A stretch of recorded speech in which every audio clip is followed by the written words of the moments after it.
Hi everyone, my name is Andra Bessenbacher, and for the analyzing the IEP, I chose to evaluate Neva Kelly's IEP. She's an 11-year-old girl who is diagnosed with autism spectrum disorder. She attends Rock Chalk Elementary School and is enrolled in the special ed program there. I completed my evaluation by looking at her IEP as well as her behavior intervention plan.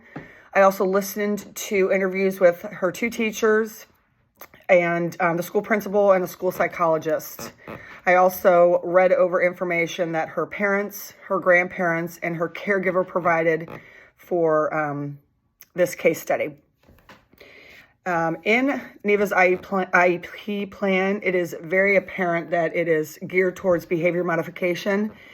The goals that they have for her: she will engage in play with a peer and a teacher with prompts and assistance in 3 of 5 given opportunities.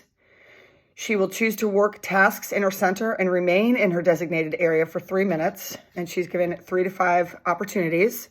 She will listen and follow to directions 75% of the given opportunities, and she will choose a task from her designated area and stay in that area for 3 minutes. And they want that at a 75% of her given opportunities. These are annual goals, which I honestly don't think is not fair, but I think that with her behavior, based on some of the interviews and written statements from family members, that she needs to be reevaluated, I would think at least every 6 months, because in the interviews, it's apparent that she has some serious behavior problems. She thrashes around on the floor, she kicks, she bites, she screams.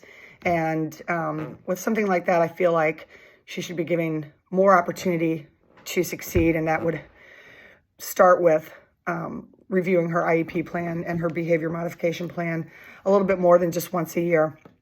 Throughout the interviews and the readings with her parents, grandparents, and caregivers, it is clear that music is a huge part of Neva's life. Interviews with teachers and staff members also noted, as I said, that she has tantrums in the classroom, rolling around, screaming, kicking others, and disturbing the entire classroom setting. I feel that music could have been implemented into her IEP plan.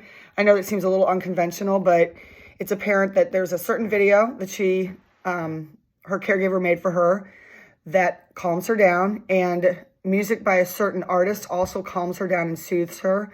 So I feel like that could have been implemented into the IEP or the behavior intervention plan, so that just as a tool to help her calm down and to get her centered back into working on whatever goal she's trying to work on. I don't think that the music that soothes her would be disturbing to the class. I play music in my class, and I don't even have any children that require any type of behavior modification in that way. And it does calm them down and keep them quiet. So I think that it's something that could have been implemented into her plan, because it is mentioned several times by her parents and her caregiver and her grandparents. As an educational leader, I would take away the fact that parents' observations and or comments were not mentioned in her IEP at all. Although they were present at the meeting, it's important to note that the parents are seeing and even what their expectations are for their child. It's one thing to have the parents at the IEP meeting because it's the law, but it's also something else to really get their input on what they feel would best be the best course of action for their daughter. I think that the caregiver could have also been present at the IEP, because she spends a lot of time with this child specifically. And like I said before, I think, we don't want to have those cookie cutter IEP plans. So I think looking outside the box in her instance would be good. Like I said, being able to play music for her to calm her down. You could play it out loud in the class, or she could have headphones. I think that would help her in the future, and should be implemented into her IEP. So I have attached my evaluation. So thanks a lot.